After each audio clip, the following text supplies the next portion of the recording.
same feeling he's used to. What about Tigreal or Terizla? I had that in the back of my mind as well, because I see if Tigreal doesn't feel good, but Terizla, you want crowd control to set up, which is something that Ulfhednar didn't have until this Terizla pick. I do like it. You essentially sandbag the lane against the Phobias, you can catch multiple targets, and yeah, they ban out Gato Kacha, but you still have Terizla to dive the Eve. You know what, looking at the draft, I think Ulfhednar and Nightmare both have a very solid draft, and now it comes down to the roamers, right? Can Jasmine recover from yesterday? And I think if he can, and he matches Apex 47 using this Khalid, Nightmare can actually stop Ulfhednar from accelerating the game. Yeah, if the Khalid is able to invade against TNZ straight away, we know Hayabusa is one of those assassins that can be pretty vulnerable to early game disturbance. But that will depend on their performance, because we are gonna be jumping into the Land of Dawn once again here, ladies and gentlemen. This is gonna be game number 1 of our third match here in the M6 Wildcards Day 2. Bear witness to Ulfhednar versus Nightmare Esports. So many storylines, but not enough time, so we just have to cut to the chase. Again, roamers are important. Both junglers gonna have parallel jungling experience. You know, purple buff for Lexi and orange for TNZ. Look out for level 4 as well. I think with the Khalid, you definitely want to be the one to move fast. Mid-side, good poke on the Apex. But Apex is able to use his Revitalize and do the same back to Jasmine. Both roamers going to take quite a lot of damage initially. And this mid lane priority is very, very important. We've already seen it determine early games in multiple situations. If you're able to unlock your mid or even your EXP as soon as possible, you can make things happen. Speaking about making things happen, we also want to remind you guys that M6 Pass is already available from the 18th of November to 29th of December. You can make your dream happen of owning something like the Claude exclusive statue by maxing out your battle pass, and along the way get exclusive skins like the Baxia special skins, the Claude M6 skin, Cosmic Blaze, the Claude figurines, Sacred Statue, Spawn Effect, everything under the sun. Yep, the M6 Pass only gonna last until the end of December, so make sure to jump on that. But now we can see Jasmine a little bit too far forward. Instant 3-man collapse and first blood to TNZ. Slightly weird interaction that Soso wasn't even there. I guess maybe Jasmine wanted to hold the lane hostage, but to engage like that definitely is not what you want, especially when you're 20 seconds away from the first turtle spawning. Yeah, a bit of disrespect to the Torn Queen there. Figured that, hey, I'm 1v1 against Valentina. I can at least poke them out, but you're never truly alone, especially if you're not, like, checking vision first. So, a small mistake, but not too big a deal so far for Nightmare. They just gotta clean things up. And as much damage as Khalid deals, Rosa does have the Brace Might, so that extra regen, that extra healing, 5% max HP with every single proc is gonna help. Turtle dropping very low, Lexi on top of it. Looks like TNZ not actually even gonna contest it, and now they engage Raging Sandstorm at 2 with the RWM. Rosa has the flicker out, gonna use the Raging Sandstorm to escape to safety. Apex almost trades for Lexi, but not able to get out in time. TNZ not gonna have his Ogi Shadow kill either, so not able to finish Kami in the top lane. TNZ is still sticking around. That Quad Shadow will come back up in just a little bit. So Kami needs help. Jasmine will do that deed. Force TNZ away. Get a bit of poke. Sunshine will take that recall. So timing-wise for Ulfhednar is not too shabby. They traded a turtle. They traded 1 kill. Nightmare East will stabilize the state of the game for now. But again, if Jasmine is allowed to move freely and not get punished like he did in the first 1.5 minutes, it will be good for Nightmare.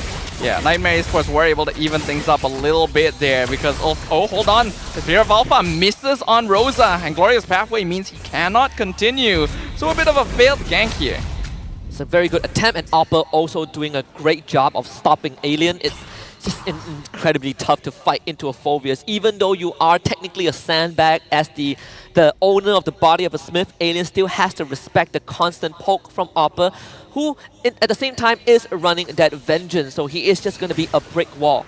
Yep, and I think that's exactly what Nightmare Esports needs to play around with. We have a little bit of a fun fact here though. Rosa has played a total of 146 games in Moonton recognized tournaments, winning 105 of them with a 71.9% win rate.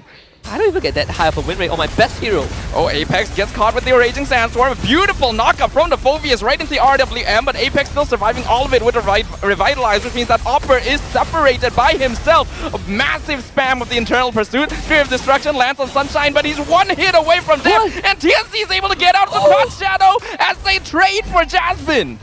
I honestly thought that they would have at least find TNZ, but I guess that is not the case. Such a good push and pull by Ulfhednar, and we also see one of the core weakness of this Phobius. Whenever you commit with the Infernal Pursuit, there is only one way forward, and a lot of times if your team is not ready to back you up or they cannot catch up, that one way leads you to the grave. So many members of Ulfhednar were just at a tiny sliver of HP. That would have been a huge win for Nightmare. But you can see the maturity here as Rosa now jumps in, jumps onto Soul, and he is gone. Raging Sandstorm lands on TNC, but he's able to escape. Turtle claimed by the Alpha as Jasmine is traded by Sunshine. He is here to do his damage. Too easy for Lexi on top of Nantan, but the rest of Ulfhednar just zoning him away from their goal laner. Opper jumping in again with Infernal Pursuit. Now in a very awkward spot as both Alien and Apex chase him down. Do they have enough damage to actually finish off the Phobius? He's dropping real low. Looks like the answer is yes.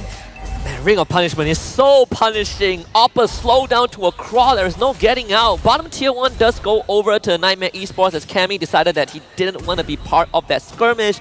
Ulfhednar now with a close to 2k goal advantage. The top side completely free for Sunshine. 7 kills to 1. They have successfully accelerated that early game.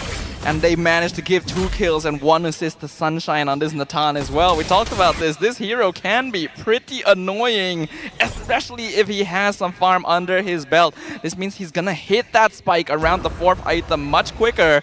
And once he gets his Holy Crystal, Nightmare Esports is gonna explode. Man, Apex 47, even as an elegant gem. Uh-oh, ambush. Speaking of exploding, Raging Sandstorm from Jasmine into the Quicksand Guard. Can he survive? No! Alien whacks him down. The body of the Smith crushing Jasmine. Unfortunate, Cammy wanted to save his teammate with the Spear of Misery, but was out of range. Or perhaps Jasmine would have been able to get out with the Flicker because he still had it held on. Just got bursted down too fast. Bot tier 1 goes down to Sunshine. Last we checked, both marksmen had the same net worth, but I think Sunshine is definitely slowly pulling ahead with all the free space that he is getting. And the more space Ulfhednar create, the more comfortable he becomes. You can see that he's even able to solo push down bottom lane without having to worry about too much anymore. Map control very much shifting in the direction of Ulfhednar. And even though the goal lead isn't that big, Nightmare Esports in some trouble. Sky Piercer for TNZ. Just got that from the shop. As the 3rd turtle spawns on the map. So Nightmare have gotten the first tool. Ulfhednar kind of gave it away. Let's see if they can get this one. Up Turtle, down to 40%. Jasmine is here scouting it out, but the rest of Nightmare cannot enter. TNC gets it very easily, and now the rest of Ulfhednar engaging. Glorious Pathway catches up too. Jasmine dropping low, surviving with the Quicksand Dart, but Sunshine gets the killing spree. Alien though can be traded as too easy for Lexi, doing a lot of damage on the opposite side of the team fight. It's a 1-for-1 trade. Not too bad, honestly, for Nightmares. Rosa steals the Spear of Alpha just to make that escape. Pretty neutral, if I dare say, though they take Alien at the cost of Jasmine, who right now is 0-5 on the Khalid, but the value of the Khalid will always be there. Great engage, you can kind of soak up damage with the Quicksand Guard, which heals you more. The more heal, the lower your health is, the more heal you get. It's always great when you need to get out of a sticky situation, but again, Ulfhednar, because TNZ has the Sky Piercer, you gotta watch out for it, right? If you start stacking that up, your Moskov is in danger. I think Ulfhednar did make a bit of a mistake with that previous engagement though. Penalty zone being used by Alien only on Jasmine here. That feels like a weird decision. Well, I guess they did find him. Though I would agree, you could hold it a bit more. Ideally, you want to get onto Soso or Cammy or best case scenario, both. But with Soso getting that glowing wand, the Wishing Lantern is going to come up in a little bit, I assume. It will make it harder for people like Apex and Alien to walk up. And not to mention, the rest of the members of Ulfhednar aren't exactly the beefiest. Yeah, Ulfhednar does need to be somewhat careful when opening up the map, even though they've been able to slowly expand their control over the Land of Dawn. It's still very risky for them to walk too far forward, because Nightmare actually does have a good degree of burst. I do like Soso even went for the double amulet just to get the extra mana regen, so you don't have to rely on the enchanted talisman. some extra armors with the boots as well. But again, Wishing Lantern is going to be the key item that allows Soso to gain a bit more control over Ulfhednar, who's just camping this mid bush. Up TNC jumps in, goes for the Orchid Shadow kill with a stolen RWM, and instantly Soul is gone. Couldn't even respond at all. That's Sky Piercer's stack again. TNC actually didn't find the stack, which is unfortunate, but still, right? They find a kill and now they want Penalty more. zone on 2, into the glorious pathway, Spear of Alpha to escape, Raging Sandstorm lands on 2, it's pretty good, but mega kill for Sunshine already, make that double, Spear of Destruction lands, Vengeance used, but Opper is 1v5, and that is 4 members of Nightmare down for the count. Just cannot fight without Soso. You need the Eve. The real world manipulation is what allows Nightmare Esports to create a controlled environment, and without it, Ulfhednar just runs wild like a pack of wolves looking for their prey. Now they're looking for Cammy. No penalty zone from Alien, so no commitment, but Lord will go over to Ulfhednar, and this is them having a vice grip over the game. Let's look at the instant replay presented to you by Kadia. Great penalty zone from Alien, the glorious pathway to basically block Jasmine out. Nightmare Esports tried to force the fight, but once more do not have the resources to do anything.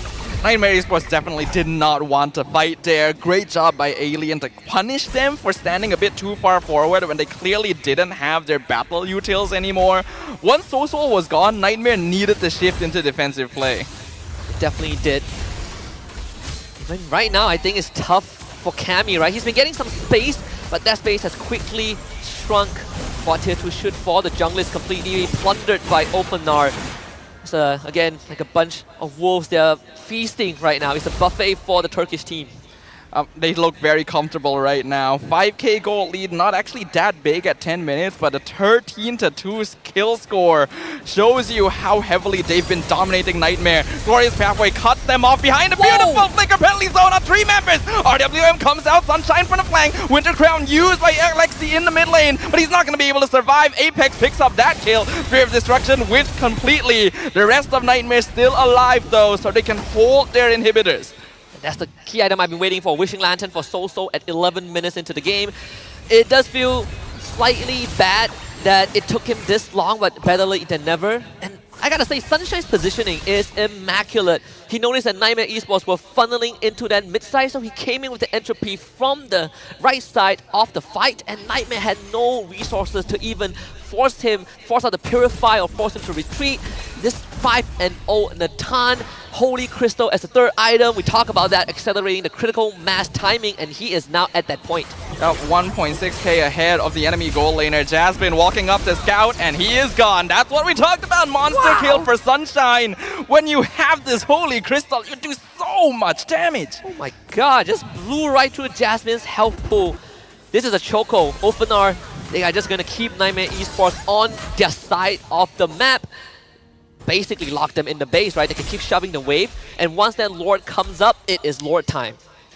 Lord up in another 45 seconds, but Ulfhednar probably don't even need it. We see the entropy come out. RWM double death box, and it looks like Soso the one losing killing spree for TNC as he picks up Cammy on the other side of the map as well. 3 members of Nightmare gone. Top inhibitor taken out. Sunshine 704 on the Natan. Too easy for Lexi. Gonna clear up the wave. Jasmine has to flicker away, but TNC's just gonna follow him like a shadow in the night. Mega kill for the Hayabusa. Nightmare only have one last chance, but I think Ulfhednar can just run it down. And too easy for Lexi. He is not even an obstacle. Winter Crown will only delay the inevitable as Ulfhednar take him out. And the crystal now wide open. Opper and Soso are back, but Opper's already gone. That's a legendary streak. Bury the nightmares and let the sun shine.